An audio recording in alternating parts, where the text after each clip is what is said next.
Hi everyone, it's Kelly from the Hub. I am here today with our friend Stacy from WellSpan. Remember, she is a stroke coordinator, means she handles all those kinds of things at the hospital. Stacy, how are you? Wow, how are you? I'm doing well. So Stacy and I were talking just before we sort of got on the air, and Stacy wants to turn the tables on this interview. She wants to interview me instead of me interviewing her. And I gotta say, that's why she's awesome. Um, so yeah, let's do it. I'm super excited about that. Here we go. Okay, so today we're going to talk about rehab, and it's the non-exciting part of stroke that I get to talk about all the time. The truth of the matter is that unfortunately most people do not get to the hospital in time. We know this. And that means that has to be other ways for them to get better and to live a better life, and sometimes very much able to live almost a completely normal life. And we know more about the brain now than we've ever known before. There's a term that you hear flouted around a lot. It's called neuroplasticity. It's powerful stuff. And it really exists. It exists for everything. So it means that if you make a concerted effort to change something, your thinking, the way you do things, everything, that your brain will reform to make it those neuron pathways the way that it should be. So Kelly, so during COVID, you had a very not so happy life experience. We're still here in COVID. I don't want to dismiss that. Again, I'm giving a plug. Everybody wear a mask. We're still seeing plenty of people in the hospital. The things I see on social media scare the patooties out of me. Yeah. So you want to talk about what happened with your husband? Sure. So my husband had a stroke, and how old is your husband? he's 55. And he was 54 at the time when he had a stroke. And I thought that strokes only happen to old people. Mm-hmm. And I never thought that it would happen to me, which is what everybody says. Right. And it was terrifying because we went into the doctor, and the doctor said, as we were sitting there, his regular family doctor, he said, I am telling you right now, you must go to the hospital after you leave this appointment. Do you want an ambulance to take you? And I was like, dude, like, I'm not saying I'm super great at all the things healthy, and nor is my husband, but I didn't think it was, things were that bad. And he said, oh no, you need to go right now. So we went to the hospital, and they did confirm that he had a stroke, and he spent a week in Tower Health, getting taken care of. And March 13th, which is the day that, some of you remember, was the day that a lot of the coronavirus that's when all the alerts went out, and that's when everybody said, go home. We're going to close the businesses. And that was that day. That was the day that my husband was let out of the hospital and was told to go to rehab. And that's pretty scary, isn't it? I was like, no. I said no, initially, because I thought, A, I don't want him exposed, and B, I don't think that rehab's valuable. And I said that out loud to our hospitalist, and she said, why do you not think that? Which I was so glad that she said it that way, because she could have fought with me and then I would have dug my heels in, because, but she didn't. And she said, why do you think that way? And I said, because of this, this, this, this, and this. And I listed all these things that were all wrong, because I didn't know what rehab was. Mm-hmm. And I was so terrified to send my husband away again that I didn't want to do it. So I was super resistant to it. So I want to talk a little bit, though, before we go on to rehab, because I think it's powerful for you to share too what your husband's symptoms were and why you didn't think it was a stroke. Oh, so this is one of those things that This is real. I know, and Stacy and I have already talked about this, so she knows what the answers are. And this is one of those things that it's a little embarrassing, but it's totally real for us.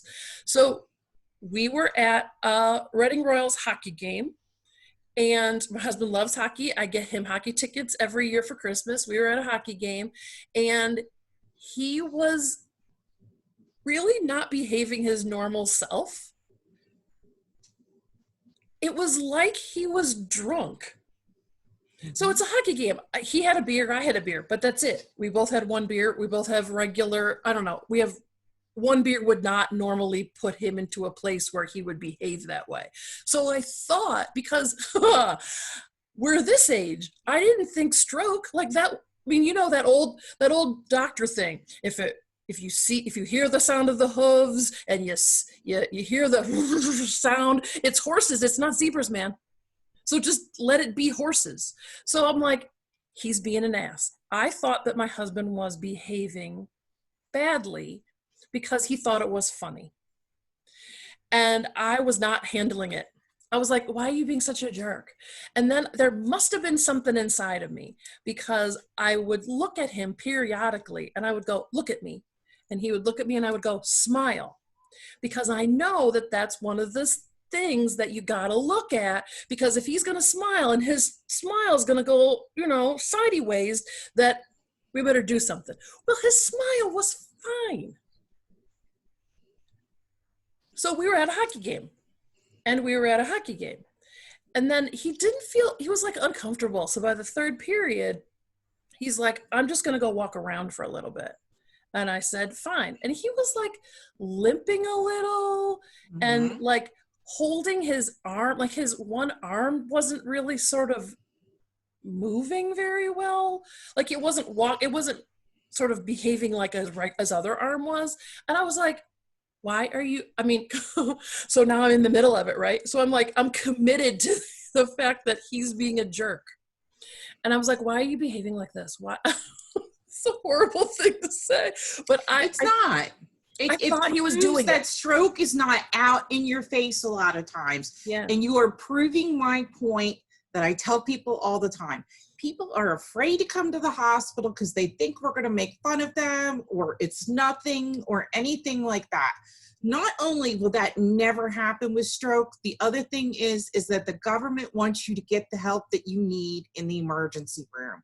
So they are going to be very good about bills for Medicare, those kinds of things, because they don't want to pay for your nursing home care. That's Right. the bottom line. Right. And so we didn't do what we were supposed to do.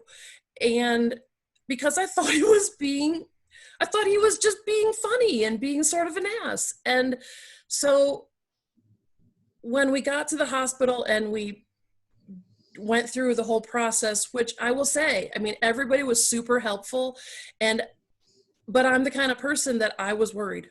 I was terrified. I thought, well, because we didn't do this as timely as you're supposed to, he's just going to die. And great. Now I got to deal with this. And our team, every question I had, they were like, oh, this is how it works. And they walked me through it. And I'm the one that has to know the answers. I got to know why. I got to know the inside rules. I got to know the outside rules. I got to know what the exceptions. I got to know the percentages. that's how my brain works. My husband's like, relax, it's fine. He's the one with the stroke. I'm the one terrorizing the nurses with, all right, well, how many times does he pee? And that's caregiver response, and it's very stressful. Yeah. So we did that, and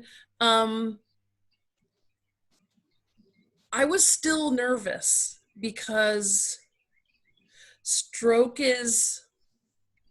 It's an ugly word, isn't it? Oh God. It has lifelong debilitating implications. And for those of you who don't know, my husband and I have only been married for a year. And I thought to myself, now what? which is a horribly selfish thing to say. It's horribly selfish. And then I realized, I was like, well, hey, for better or for worse shows up, baby. So here we go. And I then became committed to doing everything I possibly could to just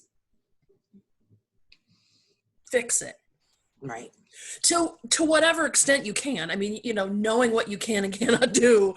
But then I said, well, then I said to the nurses, show me what I got to do. Tell me how I need to do it. And I learned and I researched and we got better at it. So tell me about what you thought rehab wasn't and what you learned rehab is.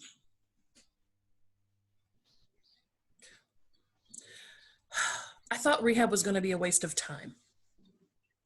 I thought that they weren't like, I thought it was a way that the hospital system, this is just because I spend too much time doing this. I thought this was a way that the hospital system was going to suck money out of us and not really fulfill their end of the bargain and then leave us with, well, this is the best we could do. And I was like, I don't want to invest in this because I pre-thought there would only be a negative outcome. And I was 1,000% wrong. And I fully admit it.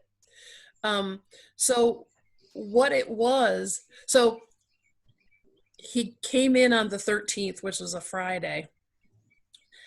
I helped him move into the rehab on that Friday. I came in Saturday, and that was the day that Tower Health said there could no longer be visitors. Ooh. And I went, okay, we'll figure it out. It's fine. We'll just do it. It's fine. And, that's really scary. And I couldn't have that face for my husband. I just said, okay, it's not a problem. He's also really good about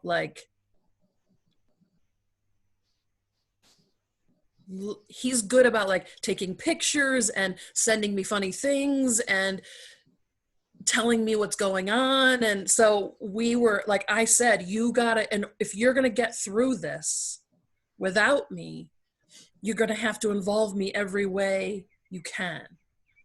And so he would take pictures of his schedule in the morning, and he would text me after, and we should talk about what the schedule means. And he would take a picture of his lunch and go, well, the pudding was good, but this isn't really very steak. So he really entered into that situation with as much of a positive attitude as he could too. And that makes a huge, I have been a nurse for almost 30 years, and I have taken care of people who have all kinds of things wrong with them. And those with a positive attitude always do better than those with a negative attitude. Yeah. Even though you can have a negative attitude and only have a few things wrong with you, and you're not going to do as well as that other person. Right. And so now COVID's in full swing. Mm-hmm. Did you FaceTime a lot? What? Did I what? Did you FaceTime with him? No. No? Okay. That was too much. I was scared if I could talk to him on the phone and he could show me pictures and I could show him pictures, I was fine with that. I was worried that if we FaceTimed, it would be too emotional and I wouldn't be able to hold it together. And I didn't want to do that to him. And that's another caregiver thing. Yeah. And so he would just send me pictures. So his schedule, I gotta say, and I know it's that serious stuff, isn't it? Oh my God. Rehab it's not for sissies. It is really not. I really thought that it was going to be lame. I had 2 times that I saw the physical rehab part of the building, the gym was that they have. It's a lot. He would go for hours. He would have speech therapy and occupational therapy and the other one with the other kinds of muscles therapy and then physical therapy. And then, all And how much did you pee? And can I help you with this? And how do you use a toothbrush so that you can, so he had, in his stroke, it affected his right side, which is his dominant side. So he's like, I don't know how to use a toothbrush with my left hand. He had to eat with his left hand. So he didn't lose, I mean, he lost some function in his right hand. His right foot's okay, a little bit of speech stuff. He still has a little bit of residual speech stuff. And then, so then he would text me, oh, they wiped me out at PT today. And I'm like, please, please don't give me your sorry little babies. Because I was like, no, you go in there and you climb that step 25,000 times and you squeeze your hand as much as you can and you say all those complicated words that are hard for you to make your mouth move. And then the tingling started. And you want to talk about the tingling sensation for people who have strokes so that you can explain that to everybody? Well, acutely, what we see in the hospital is not always what people see long term.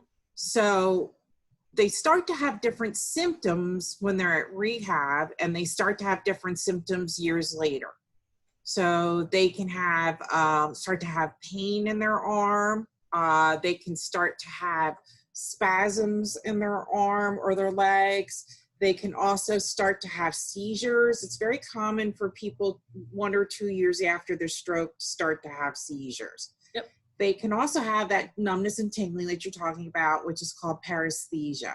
Now, your husband had, from your symptoms, he had a very typical, what we call a left middle cerebral artery stroke. And as you said, even as you described, his symptoms from the head down, they were worse up here, and he probably, when he started to heal, like you said, he still has speech, but his arm and his hand are better. And that's also very typical.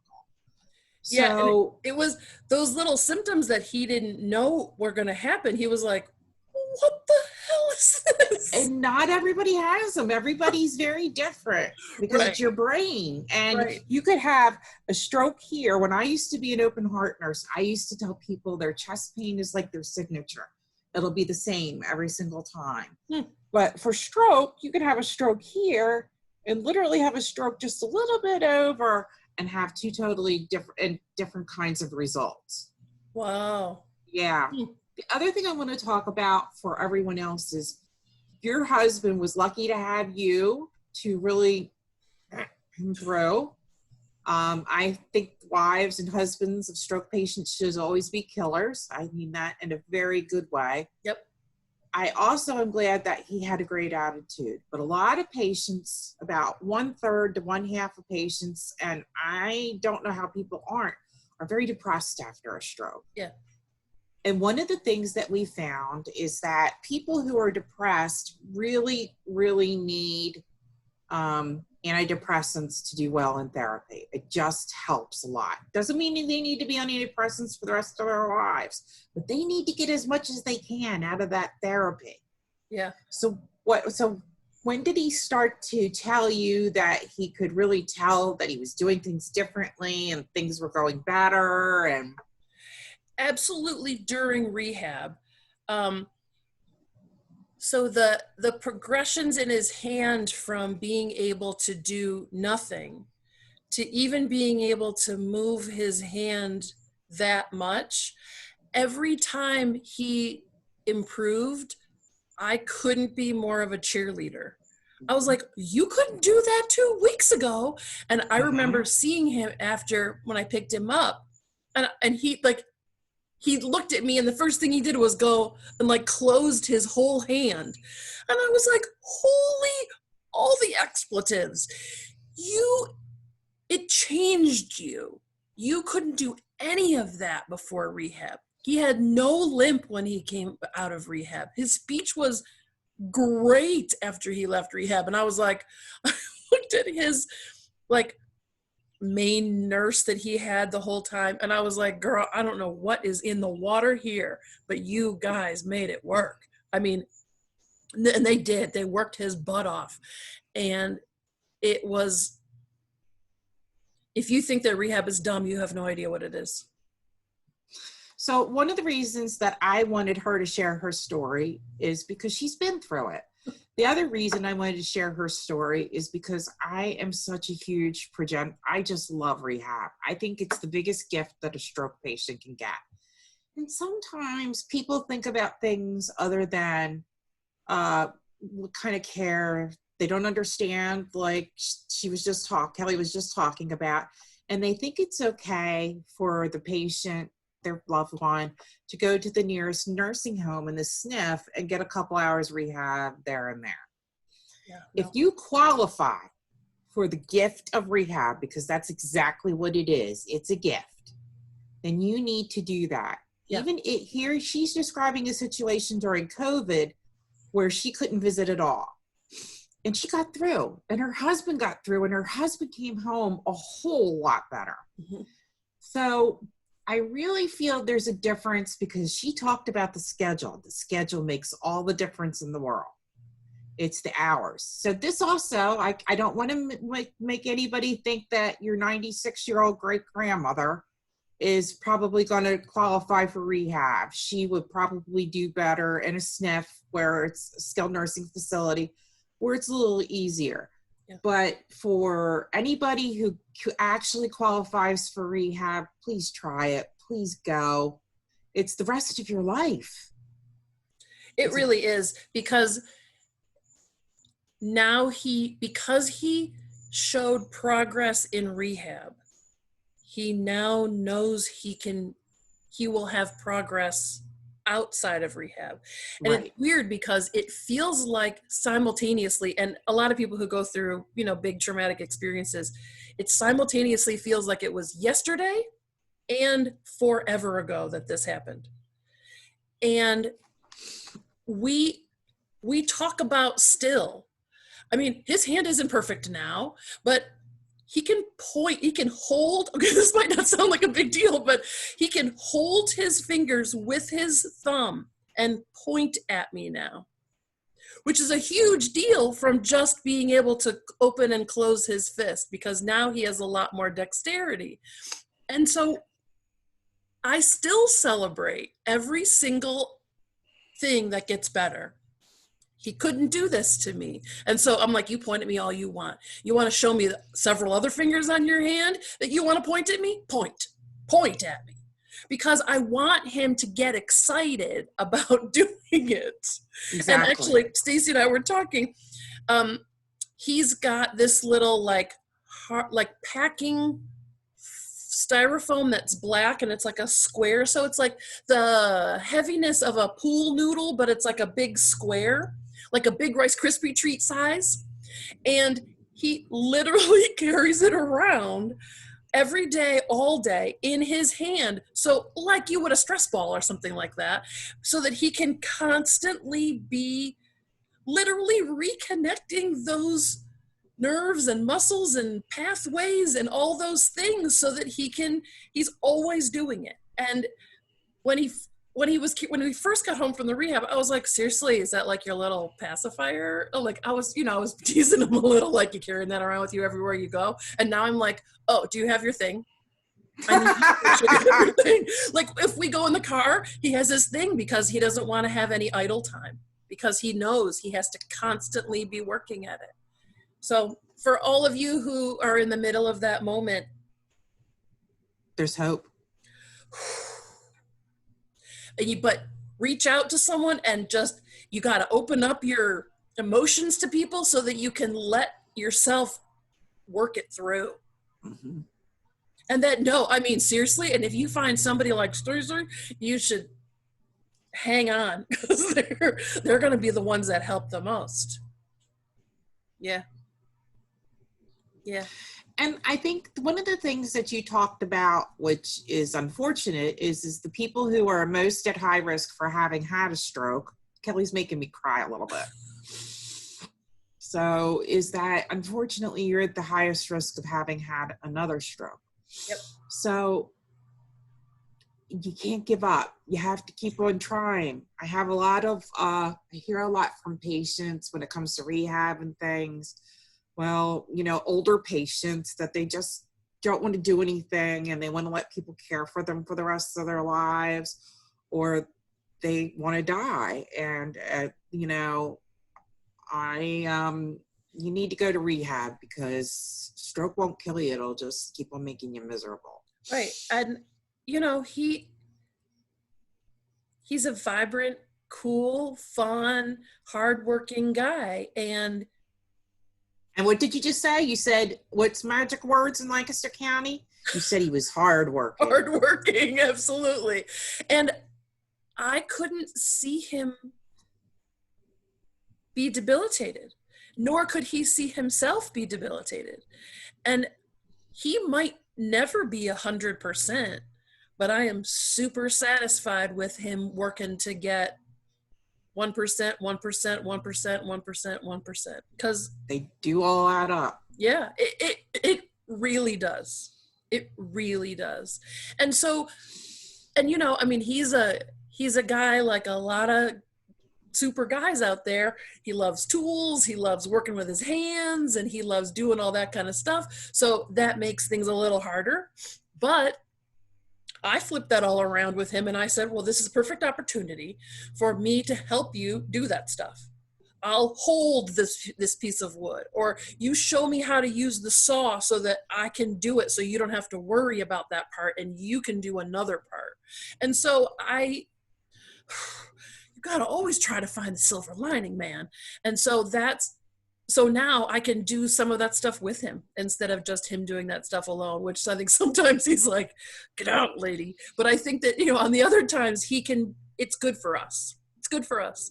And Stacy knows that I've said this before. I never would have said in a million years, but having him have this stroke was actually really good for our marriage.